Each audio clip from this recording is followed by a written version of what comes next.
ತದನಾನಿ ತಾನಾನ ತಂದನ್ನ ತಾನನ ತದನಾನಿ ತಾನನ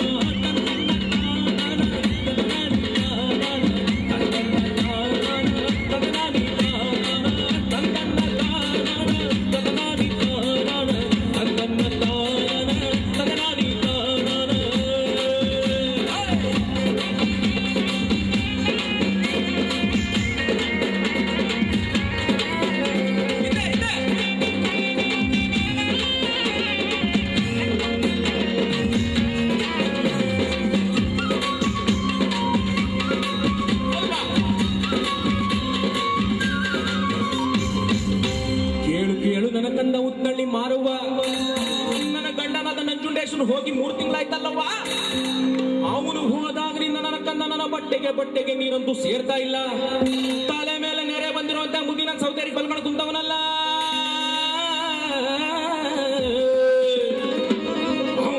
ಹಾವಾದ್ರೂ ಕಚ್ಚಬಾರ್ದ, ಚೇಳಾದ್ರೂ ಕುಕ್ಕಬಾರ್ದ, ಹಾವಾದ್ರೂ ಕಚ್ಚಬಾರ್ದ, ಚೇಳಾದ್ರೂ ಕುಕ್ಕಬಾರ್ದ, ಹೊಟ್ಟೆಯ ನೋವು ಬಂದು ಹಡ್ಡಿಯ ಹಿಡಿಯಬಾರ್ದ, ನಾಲ್ವಾರ ಜ್ವರ ಬಂದು ದರಡಾಡಿ ಸಾಯಬಾರ್ದ, ಕಳ್ಳವನ ಸಾಯ ಪಡೆಯ ಬರಲಿಲ್ಲ ತಂಗ್ಯವ್ವ ತಂದನ್ನ ತಾನಾನ ತಂದನ್ನ ತಾನಾನ ತದನಾನಿ ತಾನಾನ ತಂದನ್ನ ತಾನಾನ ತದನಾನಿ ತಾನಾನ.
ಕಲ್ಲು ನೀರು ಕರಗೋ ವೇಳೆಯಂತೆ ಸಪ್ಪಟ್ಟು ಸರಿರಾತ್ರಿಯಂತೆ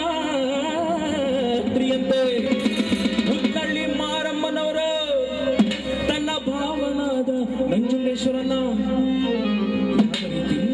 ಯಾವ ರೀತಿ ಅತಿ ಪ್ರೀತಿಯಿಂದ ಕರೀತಾಳಪ್ಪ ಅಂದ್ರೆ, ಭಾವ ಭಾವ ಭಾವ ಭಾವ ಭಾವ ಮಾತನಾಡಯ್ಯ ಶಂಭೋ, ಮಾತನಾಡಯ್ಯ ತಂದೆ, ಮಾತನಾಡಯ್ಯ ಶಂಭೋ, ಮಾತನಾಡಯ್ಯ ತಂದೆ, ಮಾತನಾಡಯ್ಯ ಶಂಭೋ, ಮಾತನಾಡಯ್ಯ ತಂದೆ, ಪ್ರೀತಿಗುಳ್ಳ ಮಾತನಾಡೋ ಎದ್ದು ಬೀದಿಗೆ ಬಾರೋ, ಮುತ್ತುಳ್ಳ ಮುಖವಾದೋರು ಪಚ್ಚೆಯ ತಲೆಗಳು ನೀವೇ ಮೆಚ್ಚಿ ಮುಡಿಯೋಳು ನಾನೇ ಎಚ್ಚಾಳೋ ಗೌರ ಮಾತನಾಡೋ ಗುರುವೆ ಮಾತನಾಡೋ ಶಿವನೇ ಮಾತನಾಡೋ ಶಂಭು ಮಾತನಾಡೋ. ಹೀಗೆ ಉತ್ನಳ್ಳಿ ಮಾರಮ್ಮನವರು ಕರೆಯುವುದು 3 ಮಾತು ಕರೆದು ಕೂಗೋದು 3 ಮಾತು ಕೂಗಿ ಹಿಂತಿರುಗಿ ಬಳ್ಳಲು ರಂಬೆ ಉತ್ನಳ್ಳಿ ಮಾರವ.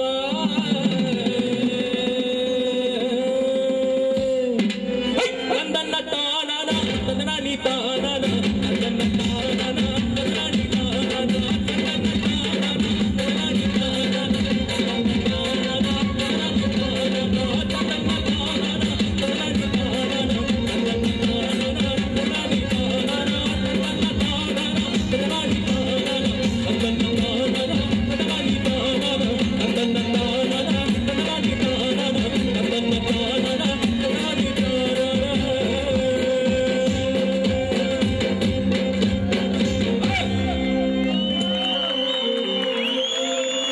ಹತ್ರ ಯಾರಾದರೂ ಶರಣ ಸಂಗಮದ ಪ್ರತಿಯೊಬ್ಬ ಕಾರ್ಯಕರ್ತನ ಪರವಾಗಿ ಹೃತ್ಪೂರ್ವಕವಾಗಿ ಸ್ವಾಗತವನ್ನು ಕೋರ್ತಾ, ನಮಗೆ ಚಪ್ಪಾಳೆ ಕೊಡ್ತಾ ಅವರನ್ನು ಸ್ವಾಗತಿಸಿ. ಒಂದೇ ಒಂದು ವಿಶೇಷ ನಾನು ಹೇಳಬೇಕು ಅಂತ ಆಸೆ ಪಡ್ತೀನಿ. 6 ತಿಂಗಳ ಮುಂಚೆ ನಾವು ಒಂದು ಘಾಟಿನಲ್ಲಿ 12 ಕಾಳ ಸರ್ಪ ದೋಷದ ಬಗ್ಗೆ ಒಂದು ಯಾಗ ಮಾಡಿದ್ವಿ. ಇವರ ನೇತೃತ್ವದಲ್ಲಿ ನಾವೆಲ್ಲ ಮಾಡಿದ್ವಿ. ಯಾಗ ನಡಿಬೇಕಾದ್ರೆ 12 ಗಂಟೆ 5 ನಿಮಿಷ ಘಾಟಿ ಸುಬ್ರಹ್ಮಣ್ಯ ಅಂತ ಇಲ್ಲಿ ದೊಡ್ಡಬಳ್ಳಾಪುರದ ಹತ್ರ ಇದೆ. ಅದು ನಮಗೆ ಗೊತ್ತಿಲ್ಲ, ಪಾತಾಳ ಅಂತ ನಮಗೆ ಗೊತ್ತಿಲ್ಲ. ಅಲ್ಲಿ ನಡಿಬೇಕಾದ್ರೆ ಇವರು ಯಾಗ ಮಾಡಬೇಕಾದ್ರೆ 12 ಗಂಟೆ 5 ನಿಮಿಷಕ್ಕೆ ಸೂರ್ಯಮಂಡಲದಲ್ಲಿ ಸೂರ್ಯಮಂಡಲ ಒಂದು ನಾಗಮಂಡಲ ಇದಾಗಿ ಒಂದು ಇತಿಹಾಸನೇ ಕ್ರಿಯೇಟ್ ಮಾಡಿದ್ದಾರೆ. ಇವತ್ತು ನಾನು ಕೇಳ್ಕೊಂಡೆ, ದಯಮಾಡಿ ನಮ್ಮ ಇದಕ್ಕೆ ಬನ್ನಿ, ನಮ್ಮ ಜಯನಗರದ ಸಮಸ್ತ ನಾಗರಿಕರಿಗೆ ಒಂದು ಆಶೀರ್ವಾದ ಮಾಡಬೇಕು. ಯಾಕೆಂದ್ರೆ ಇವ್ರದ್ದು ಅಪಾಯಿಂಟ್ಮೆಂಟ್ ತಗೊಳ್ಬೇಕಾದ್ರೆ ಒಂದು 2 ವರ್ಷ ಬೇಕು. ಆದ್ರೆ ಇವತ್ತು ಬಂದು ಅವರು ಒಂದು ವಿಶೇಷವಾಗಿ ಪ್ರಪ್ರಥಮವಾಗಿ ಇಂಡಿಯಾದಲ್ಲೇ ಯಾರೂ ಮಾಡಿಲ್ಲ. ಎಲ್ಲ ಭಕ್ತ ಕೈಯಲ್ಲೇನೆ ಅವ್ರಿಗೆ ಬಿಲ್ಪತ್ರ ಕೊಟ್ಟು ನಾನು ಒಂದು ಅರ್ಧ ಗಂಟೆ ನಾನು ನಿಮ್ಗೆ ಅವ್ರಿಗೆ ಮಾಡಿಸ್ಕೊಡ್ತೀನಿ ಅಂತ ಒಪ್ಕೊಂಡು ಇವತ್ತು ಬಂದಿದ್ದಾರೆ. ಅವರಿಗೆ ಯಾವ ರೀತಿ ನಾನು ಅವ್ರಿಗೆ ಧನ್ಯವಾದ ಹೇಳಬೇಕು ಅಂತ ಗೊತ್ತಾಗ್ತಾ ಇಲ್ಲ. ಅವರಿಗೆ ನಾನು ಈ ಕಾರ್ಯಕ್ರಮಕ್ಕೆ ಆಹ್ವಾನ ಮಾಡುತ್ತಾ ನಾವೆಲ್ಲ ಬಂದು ನಿಮ್ಮ ಕೈಯಲ್ಲಿ ಬಿಲ್ಪತ್ರ ಕೊಡ್ತೀವಿ. ಅವ್ರು ಏನ್ ಹೇಳ್ತಾರೆ ಅದನ್ನ ತರ ನಡ್ಕೊಳ್ಳಿ, ನಿಮ್ಗೆ ದೇವರು ಆರೋಗ್ಯ ಐಶ್ವರ್ಯ ಎಲ್ಲ ಕೊಡ್ಲಿ ಅಂತ ಹೇಳ್ತಾ ಅವರಿಗೆ ನಾನು ಈ ವೇದಿಕೆಯನ್ನು ಬಿಟ್ಕೊಡ್ತಾ ಇದ್ದೀನಿ. Thank you very much.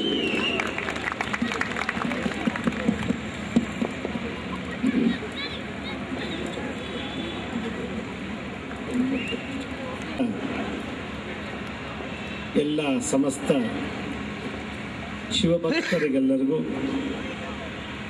ಹಾಗೂ ಈ ಒಂದು ಸುಂದರವಾದಂಥ ರಾತ್ರಿಯಲ್ಲಿ ನನ್ನನ್ನು ಇಲ್ಲಿಗೆ ಕರೆಸಿ ನಿಮ್ಮೊಂದಿಗೆ ಒಂದು ಅರ್ಧ ಮುಕ್ಕಾಲು ಗಂಟೆ ನನ್ನ ಜ್ಞಾನಾರ್ಚನೆಯನ್ನು ಹಂಚಿಕೊಳ್ಳಿಕ್ಕೆ ಅವಕಾಶ ಮಾಡಿಕೊಟ್ಟಂಥ ಈ ಕಾರ್ಯಕ್ರಮದ ಎಲ್ಲ ಪ್ರಾಯೋಜಕರು, ಸದಸ್ಯರು, ಸಂಚಾಲಕರಿಗೆ ಎಲ್ರಿಗೂ ನನ್ನ ಆತ್ಮೀಯ ಹೃದಯಪೂರ್ವಕ ವಂದನೆಗಳು. ಇಷ್ಟೊತ್ತು ನಾವು ಒಂದು ದೊಡ್ಡ ಮಾಯಾಲೋಕದಲ್ಲಿದ್ವಿ. ಈ ಒಂದು ಮಾಯಾಲೋಕದಿಂದ ನನ್ನ ಮಾತು ಕೇಳಲಿಕ್ಕೆ ಸ್ವಲ್ಪ ಕಸಿಮಿಸಿ ಆಗ್ಬೋದು ಅಂತ ಅನ್ಸುತ್ತೆ. ಯಾಕೆಂದ್ರೆ ನಮ್ಮ ಮನಸ್ಸು ಇಷ್ಟು ಹೊತ್ತು ಸಂಗೀತ ಅನ್ನೋ ಒಂದು ಲೋಕದಲ್ಲಿ ತೇಲಾಡ್ತಾ ಇತ್ತು. ನಮ್ಮದೇ ಆದಂಥ ಒಂದು ಸಂಗೀತದ ಅಲೆಯಲ್ಲಿ ಸಿಕ್ಕಾಕೊಂಡಿದ್ವಿ. ನನ್ನ ಮಾತು ಅಷ್ಟು ರುಚಿಸಲ್ಲ ಅನ್ಸುತ್ತೆ. ಆದರೂ ಕೂಡ ಇವತ್ತಿನ ದಿವಸ ನೀವೆಲ್ಲ ಇಲ್ಲಿ ಏನಕ್ಕೆ ಸೇರಿದ್ದೀರಾ ಅನ್ನೋದ್ರ ಬಗ್ಗೆ, ಸೇರಿದ್ದಕ್ಕೆ ಏನು ಪ್ರಾಪ್ತಿ ಆಗ್ತದೆ, ಪ್ರಾಪ್ತಿ ಆದ ನಂತರ ಮುಂದಿನ ಕಥೆ ಏನು ಅನ್ನೋದ್ರ ಬಗ್ಗೆ ನಾನು ತಿಳಿದಂಥ ಕೆಲವೊಂದು ವಿಶೇಷವಾದಂಥ ಅನುಭವವನ್ನು ನಿಮ್ಮೊಂದಿಗೆ ಹಂಚ್ಕೊಳ್ಳಿಕ್ಕೆ ಇಷ್ಟಪಡ್ತೀನಿ. ಇಲ್ಲಿ ನಡೆದಿರ್ತಕ್ಕಂಥ ಎಲ್ಲ ಮಹನೀಯರಿಗೆ ನಾನು ಹೇಳುವಂಥದ್ದು ಏನು ವಿಶೇಷತೆ ಇಲ್ಲ. ನಿಮಗೆ ಗೊತ್ತಿರೋ ವಿಷಯವನ್ನು ನಾನು ಮತ್ತೆ ಗೊತ್ತು ಮಾಡಲಿಕ್ಕೆ ನಾನು ಪ್ರಯತ್ನ ಪಡ್ತಾ ಇದ್ದೀನಿ ಅಷ್ಟೇ. ಈ ಒಂದು ಶಿವರಾತ್ರಿ ಮನುಷ್ಯನಲ್ಲಿ ವಿಶೇಷವಾದಂಥ ರಾತ್ರಿ. ಮನುಷ್ಯರಿಗೆ, ಮಾನವರಿಗೆ ಈ ಆಚರಣೆ ಕೇವಲ ಮಾನವರಿಗೆ ಮಾತ್ರ ಮೀಸಲಾಗಿದೆ. ಪಶು ಪಕ್ಷಿ ಪ್ರಾಣಿಗಳಿಗೆ ಇದು ಸೀಮಿತ ಅಲ್ಲ. ಹಾಗಿದ್ರೆ ಮಾನವ ಕುಲಕ್ಕೆ ಮಾತ್ರ ಈ ಒಂದು ಶುಭರಾತ್ರಿ ಯಾಕೆ ವಿಶೇಷ ಅನ್ನೋದನ್ನ ನಾನು ವೈಜ್ಞಾನಿಕವಾಗಿ ಹೇಳಲಿಕ್ಕೆ ಇಷ್ಟಪಡ್ತೀನಿ. ಯಾಕಂದ್ರೆ ಇಲ್ಲೆಲ್ಲೂ ಸರ್ವಧರ್ಮದವರು ಇದ್ದಾರೆ. ಮುಸ್ಲಿಮ್ಸ್ ಇದ್ದಾರೆ, ಕ್ರಿಶ್ಚಿಯನ್ಸ್ ಇದ್ದಾರೆ, ಜೈನರು, ಸಿಖ್ರೆಲ್ಲ. ಇಲ್ಲಿ ಯಾವುದೇ ಧರ್ಮದ ಒತ್ತು ಕೊಟ್ಟು ಹೇಳಲಿಕ್ಕೆ ನಾನು ಇಷ್ಟಪಡೋದಿಲ್ಲ. ಆದರೆ ವೈಜ್ಞಾನಿಕವಾಗಿ ಸೈಂಟಿಫಿಕ್ ಆಗಿ ನಾವು ತಿಳ್ಕೊಳ್ಬೇಕಾದ ಸಂದರ್ಭ ಬಂದಾಗ ಇದು ಎಲ್ರಿಗೂ ಅನ್ವಯಿಸುತ್ತೆ ಈ ಒಂದು ಶುಭರಾತ್ರಿ. ನನ್ನ ಒಂದು ಅನುಭವ ನಿಮ್ಗೆ ಹೇಳಲಿಕ್ಕೆ ಇಷ್ಟಪಡ್ತೀನಿ. ಗೊತ್ತೋ ಗೊತ್ತಿಲ್ಲದೇನೋ ನಾವು ಈ ಜನ್ಮ ತಗೊಂಡ್ಬಿಟ್ಟಿದ್ದೀವಿ. ಯಾವ ಕರ್ಮ ಮಾಡಿದ್ವೋ ಏನೋ ಪೂರ್ವದಲ್ಲಿ ಈ ಜನ್ಮ ನಮಗೆ ಪ್ರಾಪ್ತಿಯಾಗಿದೆ. ಯಾವ ಮನುಷ್ಯ ಈ ಭೂಮಂಡಲದಲ್ಲಿ ಪ್ರಪ್ರಥಮವಾಗಿ ಹುಟ್ಟಿದ ದಿವಸ ರಾತ್ರಿಯನ್ನ ಕಳೀತಾನೋ ಅದಕ್ಕೆ ಪ್ರಥಮ ರಾತ್ರಿ ಅಂತಾರೆ, ಜನ್ಮರಾತ್ರಿ ಅಂತ ಕರೀತಾರೆ. ನಾನು ಒಂದು ಮಗು ಇವತ್ತು ಹುಟ್ಟಿದ್ರೆ, ಬೆಳಗ್ಗೆ ಹುಟ್ಟಿತು ಅಂದ್ರೆ ಆ ಮಗುಗೆ ಇವತ್ತು ರಾತ್ರಿ ಆದ್ರೆ, ಇವತ್ತು ಜಗತ್ತಲ್ಲಿ ಬೇಕಾದಷ್ಟು ಮಕ್ಕಳು ಹುಟ್ಟಿದ್ದಾರೆ, ಅವ್ರಿಗೆ ಇವತ್ತು ಅದು ಹುಟ್ಟಿದ ರಾತ್ರಿ ಅಂತ ಕರೀತಾರೆ. ಮೊದಲನೇ ರಾತ್ರಿ ಆ ಮಗುಗೆ. ಎರಡನೇ ರಾತ್ರಿ ಯಾವಾಗ ಮನುಷ್ಯನ್ ಬರ್ತದಪ್ಪ ಅಂತಂದ್ರೆ, ಮಗು ಬೆಳೆದು ಹೆಣ್ಣು ಮಗು ಆದ್ರೆ ಪುಷ್ಪವತಿ ಆಯಿತು ಅಂತ ಹೇಳ್ತಾರೆ. ಅಂದ್ರೆ ಹೆಣ್ಣು ಮಗು ಮೆಚೂರ್ಡ್ ಆಯಿತು ಅಂತ ಹೇಳ್ತಾರೆ. ಅದು ಆ ಮೆಚೂರ್ಡ್ ಆದ ದಿವಸ ಇದೆಯಲ್ಲ ರಾತ್ರಿ, ಅದು ವಿಶೇಷ ಜಾತಕದಲ್ಲಿ. ಗಂಡು ಮಕ್ಕಳಿಗೆ ಯಾವಾಗ ಮೆಚೂರ್ಡ್ ಆಗ್ತಾರೆ ಅಂದರೆ ಈ ಥೈರಾಯ್ಡ್ ಗ್ಲ್ಯಾಂಡು ಎಕ್ಸ್ಪ್ಯಾಂಡ್ ಆದಾಗ, ಅಂದರೆ ಗಂಟ್ಲು ಹೊಡೆದಾಗ, ಧ್ವನಿ ಪೆಟ್ಟಿಗೆ ಹೊಡೆದಾಗ, ಮೀಸೆ ಚಿಗುರಿದಾಗ ಗಂಡು ಹುಡುಗ ಪ್ರೌಢಾವಸ್ಥೆಗೆ ಬಂದಿದ್ದಾನೆ, ಯೌವನಾವಸ್ಥೆಗೆ ಬಂದಿದ್ದಾನೆ ಅಂತ. ಆ ದಿನ ಆ ಹುಡುಗನ ಜಾತಕದಲ್ಲಿ 2ನೇ ರಾತ್ರಿ ಆಗ್ತದಂತೆ. 3ನೇ ರಾತ್ರಿ ಯಾವಾಗ ಆಗುತ್ತಂದ್ರೆ ಮದುವೆ ಮಾಡ್ಕೊಂಡ್ಮೇಲೆ ಮೊದಲನೇ ರಾತ್ರಿ, ಪ್ರಥಮ ರಾತ್ರಿ, ಗಂಡ ಹೆಂಡು ಒಟ್ಟಿಗೆ ಮಲಗುವ ಒಂದು ರಾತ್ರಿಗೆ ಪ್ರಥಮ ರಾತ್ರಿ ಅಂತಾರೆ. ಇದು ಮನುಷ್ಯನ ಜಾತಕದಲ್ಲಿ ಬರುವಂತ ವಿಶೇಷವಾದಂಥ ರಾತ್ರಿ. 4ನೇ ರಾತ್ರಿ ಯಾವುದಪ್ಪ ಅಂದ್ರೆ ಯಾವಾಗ ಮನುಷ್ಯ ಸಾಯ್ತಾನೋ ಆ ಸತ್ತ ದಿನದ ರಾತ್ರಿ ಬಹಳ ವಿಶೇಷ ರಾತ್ರಿ ಅಂತ, ಆ ನೈಟ್. ಈ ರಾತ್ರಿಗಳು 4 ರಾತ್ರಿಗಳು ಮನುಷ್ಯ ಅನುಭವಿಸೇ ಸಾಯ್ಬೇಕು. ಈ 4 ರಾತ್ರಿ ಏನೋ ಮಿಸ್ ಆಯ್ತು ಅಂತಂದ್ರೆ ಅವನಿಗೆ ಮುಕ್ತಿ ಇಲ್ಲ ಅಂತ, ಅಂದ್ರೆ ಎಂಡ್ ಇಲ್ಲ, ಅವನಿಗೆ ಮತ್ತೆ ರಿಬರ್ತ್ ಆಗ್ತದೆ, ಇನ್ಕಾರ್ನೇಷನ್ ಆಗ್ತದೆ ಅಂತ ಹಲವಾರು ಪುರಾಣಗಳಲ್ಲಿ ಉಲ್ಲೇಖನ ಇದೆ. ಈ 4 ರಾತ್ರಿ, ಮಗು ಹುಟ್ಟಿದ ರಾತ್ರಿ, ಮೆಚೂರ್ಡ್ ಆದಂಥ ರಾತ್ರಿ, ಮದುವೆ ಆದಂಥ ಪ್ರಥಮ ರಾತ್ರಿ, ಫಸ್ಟ್ ನೈಟ್ ಅಂತೀವಿ, ಮತ್ತೆ ಸತ್ತ ರಾತ್ರಿ, ಬೆಳಗ್ಗೆ ಸತ್ತರೆ ಆ ಆತ್ಮಕ್ಕೆ ರಾತ್ರಿ ಒಂದು ವಿಶೇಷವಾಗಿ ಪರಿವರ್ತನೆ ಆಗ್ತದಂತೆ. ಅಂಥ ರಾತ್ರಿಗಳಲ್ಲಿ ಇನ್ನೊಂದು ವಿಶೇಷ ರಾತ್ರಿ ಇದೆ, ಮಹಾಶಿವರಾತ್ರಿ ಅಂತೇಳಿ. ಹುಟ್ಟು ರಾತ್ರಿ, ಮೆಚೂರ್ಡ್ ಆದಾಗ, ಮತ್ತೆ ಮದುವೆ ಆದ ರಾತ್ರಿನಲ್ಲಿ ಮಾಡಿದಂಥ ಕರ್ಮ, ಮತ್ತೆ ಸಾಯೋಗಳಿಗೆ ಮುಂಚೆ ಮಾಡಿದಂಥದ್ದು, ಹುಟ್ಟಿನಿಂದ ಸಾಯೋವರೆಗೂ ಮಾಡಿದಂಥ ಎಲ್ಲಾ ಕರ್ಮಗಳನ್ನು ನಾಶ ಮಾಡುವುದಂತ ವಿಶೇಷವಾದ ರಾತ್ರಿ ಮಹಾಶಿವರಾತ್ರಿ ಅಂತ ಹೇಳ್ತಾರೆ. ಮಹಾ ಅಂದ್ರೆ ಅಖಂಡ ಅಂತ, ಇನ್ಫಿನೈಟ್ ಅಂತ, ಎಂಡ್ಲೆಸ್, ಅನ್ಮೆಜರಬಲ್ ಅಂತ. ಮಹಾರಾತ್ರಿ ಅಂತ ಅಂದಾಗ ಅತಿ ದೊಡ್ಡದಾದಂಥ ಕತ್ತಲು ಅಂತ ಅರ್ಥ. ಮನುಷ್ಯ ಹುಟ್ಟಿನಿಂದ ಸಾವಿನವರೆಗೂ ಅಂಧಕಾರದಲ್ಲಿ, ಇಗ್ನೋರೆನ್ಸ್, ಅಜ್ಞಾನದಿಂದ, ವಿವೇಚನೆ ಇಲ್ಲದೆ ಮಾಡಿದಂಥ ಮಹಾಪಾತಕಗಳನ್ನು ನಾಶ ಮಾಡುವಂಥ ವಿಶೇಷವಾದ ರಾತ್ರಿ ಮಹಾಶಿವರಾತ್ರಿ ಅಂತ ಕರೀತಾರೆ. ಈ ಮಹಾಶಿವರಾತ್ರಿನಲ್ಲಿ ಸ್ಪಿರಿಚುವಲ್ ಆಗಿ ತಗೊಂಡಾಗ, ಆಧ್ಯಾತ್ಮಿಕ ದೃಷ್ಟಿ ನೋಡಿದಾಗ, ಇವತ್ತಿನ ದಿವಸ ಕೈಲಾಸದಲ್ಲಿ ಶಿವ ವಿಶ್ರಾಂತಿಯನ್ನು ಪಡೆಯುವಂಥ ದಿವಸ. ವರ್ಷಕ್ಕೊಮ್ಮೆ ಈಶ್ವರ, ಅದು ನಾಶವೇ ಆಗದಂಥವನಿಗೆ ಈಶ್ವರ ಅಂತ ಹೇಳ್ತಾರೆ. ನಶ್ವರ, ನಾಶ ಆಯಿತು. ಈಶ್ವರ ಅಂದರೆ ನಾಶನೇ ಆಗಲಿ, ಡೆಸ್ಟ್ರಾಯ್ ಆಗೋದಿಲ್ಲ. ತುಂಡು ತುಂಡು ಮಾಡಿ ಹಾಕಿದ್ರು ಮತ್ತೆ ಅದು ಉತ್ಪತ್ತಿ ಆಗುವಂಥ ಒಂದು ಅಗೋಚರವಾದ ಶಕ್ತಿಗೆ ಈಶ್ವರ ಅಂತ ಕರೀತಾರೆ. ಈ ಈಶ್ವರ ತನ್ನ ಶಕ್ತಿಯನ್ನು ಜಾಸ್ತಿ ಮಾಡಿಕೊಳ್ಳಿಕ್ಕೋಸ್ಕರ ವರ್ಷಕ್ಕೊಂದು ದಿವಸ ತಾನು ಮೌನವಾಗಿದ್ದು, ತಾನು ಧ್ಯಾನಸ್ಥನಾಗಿ ಜಗತ್ತಿನಲ್ಲಿ ಬೇಕಾದಂಥ ಎನರ್ಜಿಗಳನ್ನು ತಾನು ಅಕ್ವೈರ್ ಮಾಡಿಕೊಳ್ಳುವಂಥ, ತುಂಬಿಸ್ಕೊಳ್ಳುವಂಥ ಶುಭ ದಿವಸವೇ ಮಹಾಶಿವರಾತ್ರಿ ಅಂತ. ಈ ದಿವಸ ಸೂರ್ಯ ಶಿವನ ಜೊತೆ ಬಹಳ ಸಂಯೋಗವನ್ನು ಇಟ್ಕೊಳ್ತಾರಂತೆ. ಸೋಲಾರ್ ಸಿಸ್ಟಮ್ ಪ್ರಕಾರ sun is a biggest planet ಅಂತ ಹೇಳ್ತಾರೆ. ಸನ್ ಅಂದಾಗ ಸೂರ್ಯ, ಅದರಲ್ಲಿ ಅಗಾಧವಾದಂಥ ಶಾಖ ಉತ್ಪತ್ತಿ ಆಗುತ್ತಂತೆ. Every seconds, microseconds, nanoseconds ಅಲ್ಲಿ ಆ ಕಿರಣ, ಆ ತಾಪ, ಸೂರ್ಯಗ್ರಹದಿಂದ ಬರ್ತಾ ಇರೋ ತಾಪ ಭೂಮಿಗೆ ಏನಾದ್ರು ಬಿದ್ದುಬಿಟ್ರೆ ಭೂಮಿನೇ ಉಳಿಯೋದಿಲ್ವಂತೆ. ಇದು ನಾಸಾ ಕೂಡ ಹೇಳುತ್ತೆ, ಸೈನ್ಸ್. ಆ ಸೂರ್ಯನಿಂದ ಬರತಕ್ಕಂಥ ಆ ಮಹತ್ತಾಪವನ್ನ ಯಾವ್ದಾದ್ರು ಒಂದು ಗ್ರಹಕ್ಕೆ ತಳ್ಳಬೇಕು, ಇಲ್ಲ ಯಾರೊಬ್ರು ಸ್ಟೋರ್ ಮಾಡಬೇಕು. ಆ ಶಕ್ತಿ ಯಾರಿಗೂ ಇಲ್ವಂತೆ.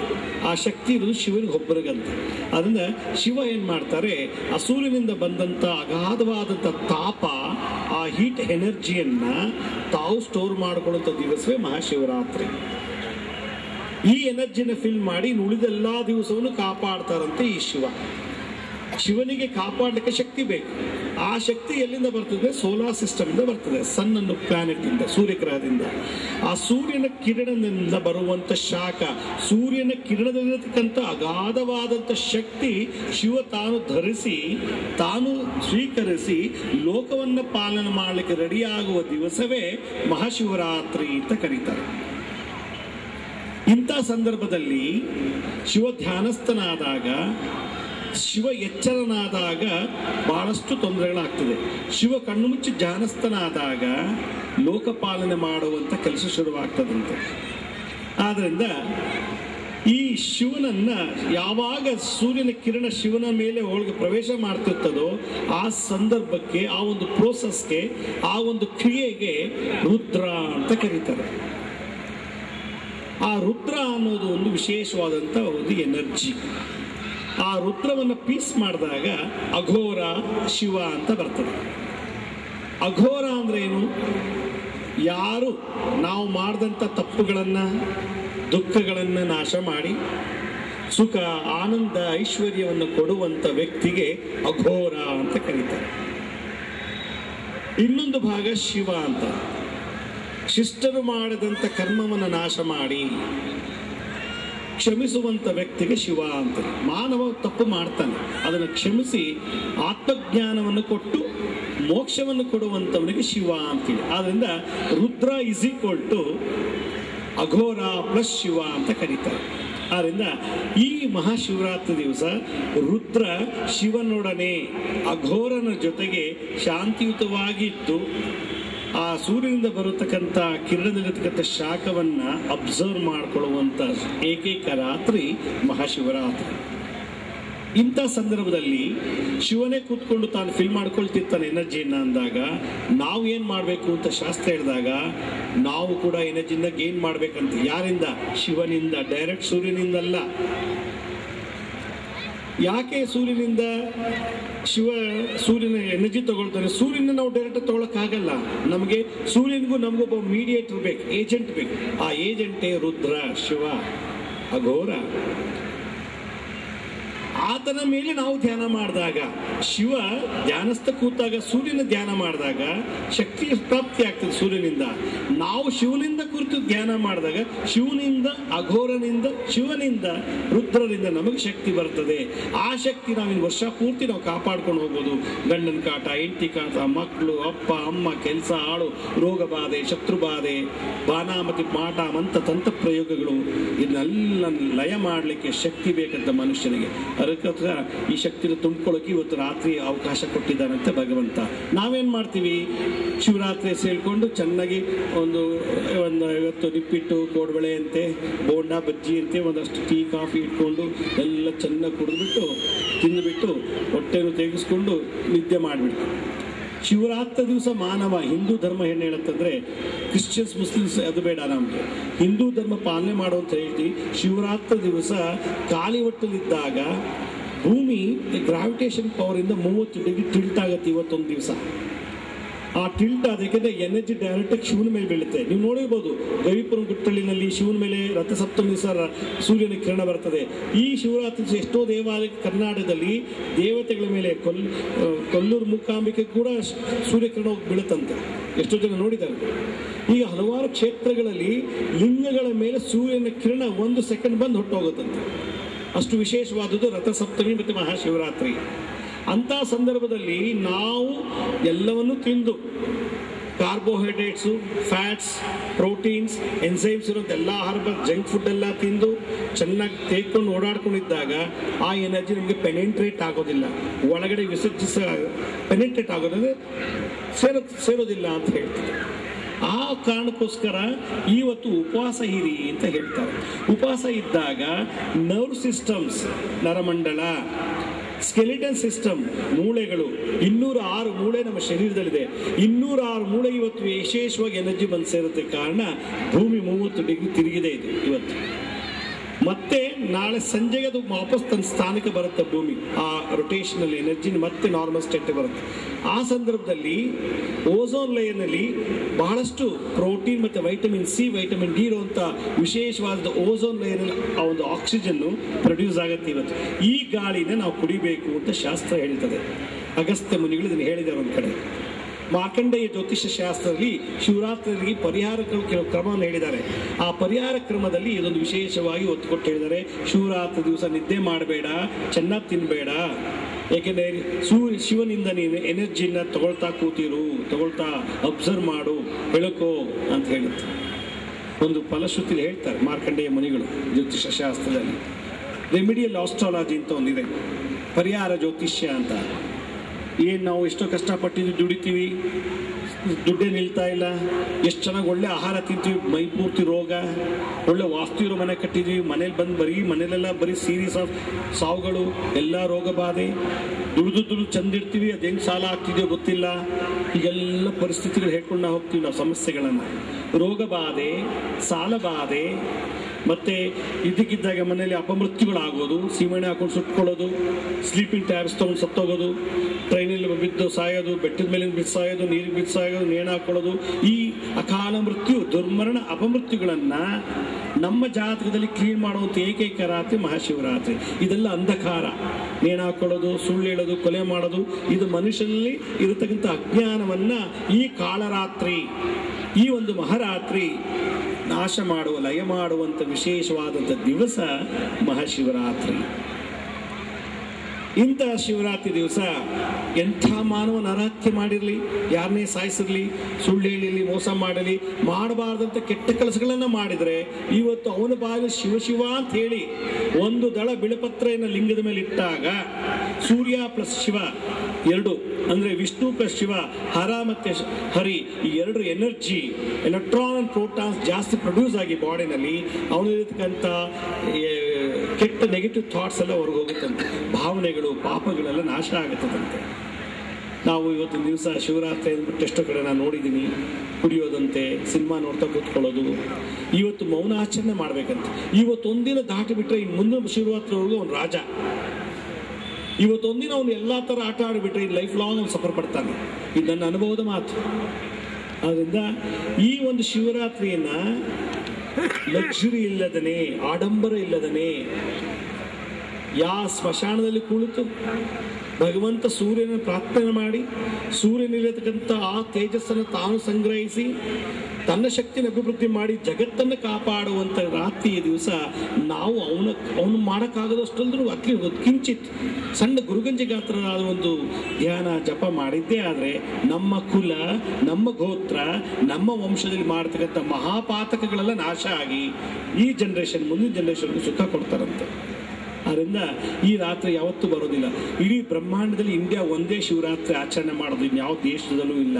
ಅದರಿಂದ ಭರತ ಕಂಡ ಕರ್ಮಭೂಮಿ, ಪುಣ್ಯಭೂಮಿ. ಪುಣ್ಯ ಗಳಿಸಕ್ಕೆ ಇಂಡಿಯಾದಲ್ಲಿ ಒಂದ್ಸಲ ಆದ್ರೂ ಉಡ್ಬೇಕಂತೆ.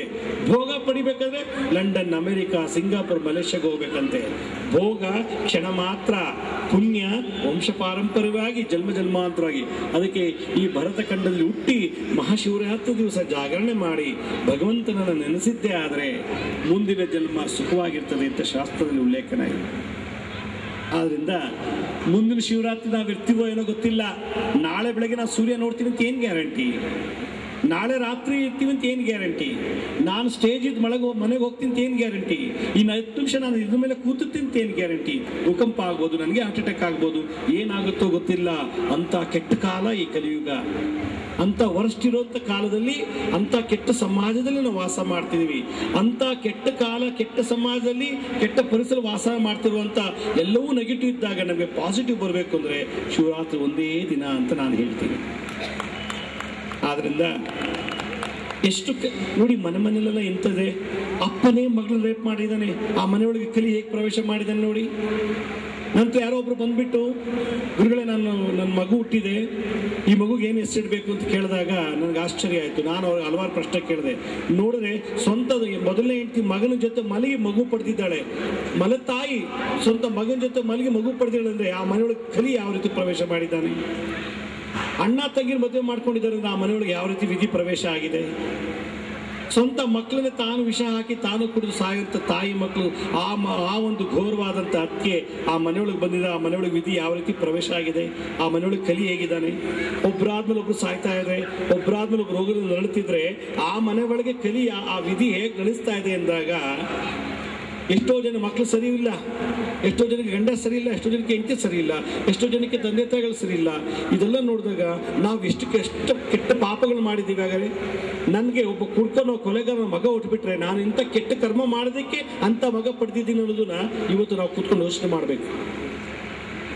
ನನಗೆ ಸರಿಯಾಗಿ ಕಾಲಿಲ್ಲ, ಕಣ್ಣಿಲ್ಲ ಮಕ್ಕಳು ಹುಟ್ಟಿದ್ದಾರೆ ಅಂದ್ರೆ ನಾನು ಇಂಥ ಕೆಟ್ಟ ಕರ್ಮ ಮಾಡಿದಕ್ಕೆ ಇಂಥ ಕೈ ಕಾಲು ಸರಿಯಿಲ್ಲ ಮಕ್ಕಳು ಹುಟ್ಟಿದ್ದಾರೆ ಅಂತ ಆಳವಾಗಿ ಯೋಚನೆ ಮಾಡಿದಾಗ ಆತ್ಮ ಜ್ಞಾನ ಪ್ರಾಪ್ತಿ ಆಗ್ತದೆ. ಆದ್ದರಿಂದ ಇಂಥ ಕೆಟ್ಟ ನೆಗೆಟಿವ್ ಎನರ್ಜಿ ಇರುವಂತ ಸಮಾಜದಲ್ಲಿ ಈಗಲೇ ಇಷ್ಟು ಕೊಲೆ, ಅತ್ಯಾಚಾರ, ಮೋಸ, ವಂಚನೆ ಮೇಲೆ ನಾಳೆ ನಿಮ್ಮ ಮಕ್ಕಳು ಮೊಮ್ಮಕ್ಕಳು ಸುಖವಾಗಿ ಬದುಕ್ತಾರಂತ ಏನ್ ಗ್ಯಾರಂಟಿ? ಕೋಟಿಗಟ್ಟಲೆ ಆಸ್ತಿ ಮಾಡಿರ್ಬೋದು ನೀವು.